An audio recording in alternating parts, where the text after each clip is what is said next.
supervisor na po ako. Ang sabi ko sa sarili ko, hindi ko naman kinukontra yung sinabi nilang mangarap ka hanggang sa gusto mo. Walang bayad ang pangarap. Pero, pwede nating abutin ang mga pangarap o mga dreams ng bawat isa ng unti-unti. Nung kindergarten ang mga anak natin, malamang may mga pangarap na kayo sa kanila. Kinder pa lang sila. Tanungin mo yung mga kindergarten natin dati, sasabihin nila, I want to become a doctor. Kinder pa lang yon. Ngayong grade 6 na sila ngayon. Siyempre, may pangarap tayo, no? So, ang ibig ko pong sabihin, pwede natin abutin ang mga pangarap natin ng unti-unti, hindi biglaan. One at a time.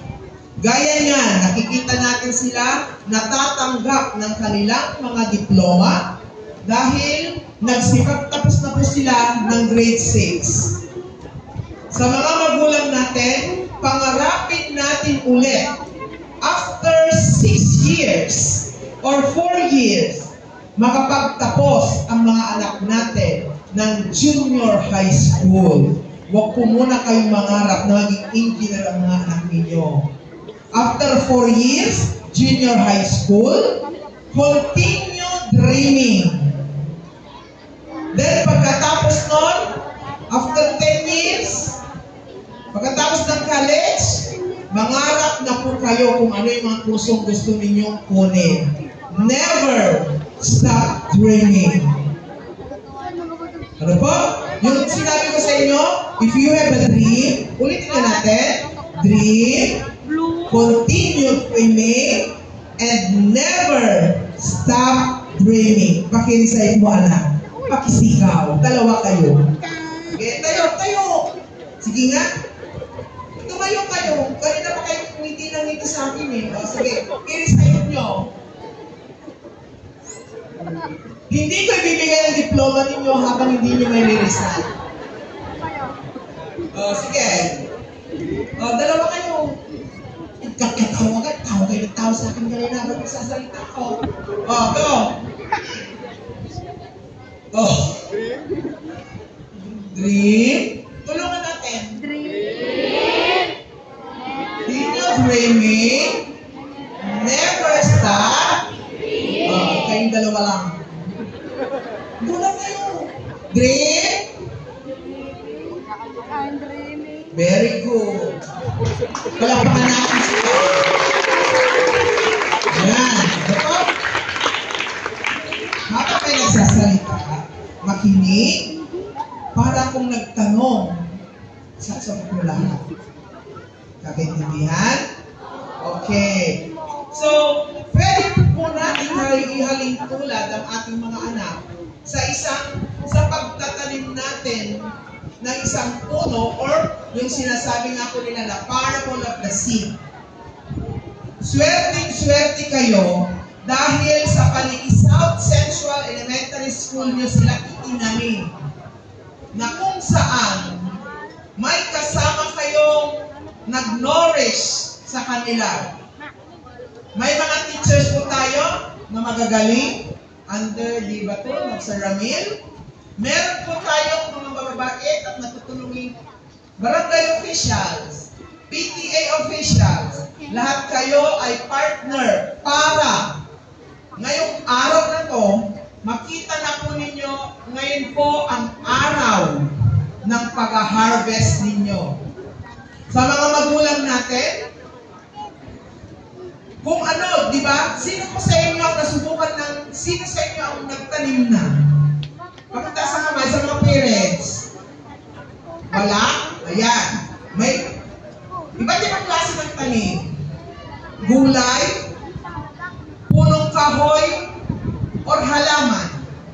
Kahit tulad po natin sila sa isang puno na once na itinanim mo, inalagaan mo ito, binigyan mo ito ng abono. Ano ang maaani mo? Diba? Malamang, maraming bunga. Halimbawa naman sa halaman, sa bugimbilya na lang, dahil panahon ng bugimbilya, nagtanim ka, diniligan mo, nilagyan mo ng sustansya, ano ang mangyayari sa halaman? Yung ulak-ulak niya, lalabas yung ganda. So ngayon po ang panahon na kung saan iha-harvest na ng mga anak ninyo, iha-harvest na ninyo ang mga bunga ng sakripisyo ninyo. Alam ko, hindi lahat ng naririto ngayon na graduates ay makakatanggap ng medal. Tama? Sino sa inyo makakatanggap ng medal? Pakita sa kamay. Okay, yung mga, sige, baba na yung kamay. Ang sabi nga nila, ang palagi ko sinasabi, ang pinaka-importante sa lahat na matatanggap ninyo ngayong araw na ito ay diploma. Yung diploma nyo na ibibigay ko sa inyo ay susi para makapag-enroll ng junior high school. Continue dreaming.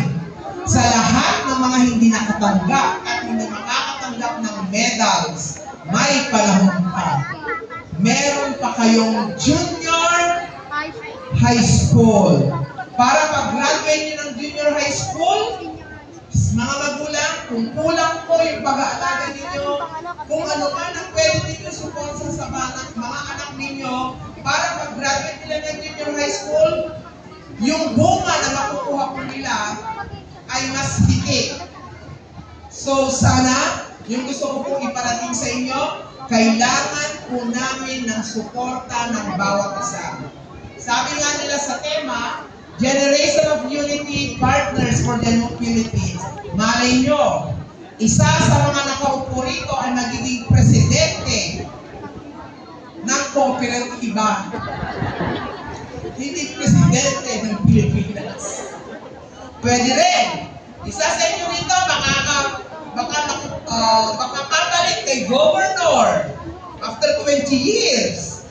Kay mayor after 20 years. Or even, makapalit po sa mga posisyon namin bilang principal ni Sir Ramil, bilang district supervisor, at sa mga teachers. So, hinihiling ko po sa ating mga magulang na sana pagpatuloy po natin ang pag-aalaga sa ating mga anak. And we are hoping na lahat ng mga nakaupo dito ngayon, 10 years from now, graduate sila with high honors. Sino sa inyo gusto mag-graduate ng high honors? Kaya nyo yan. Never stop dreaming. So, ulitin natin. Bago po tapusin ang aking mensahe, ulitin po natin yung mga katagang gusto ko iwanan sa inyo. Dream. Mga magulang.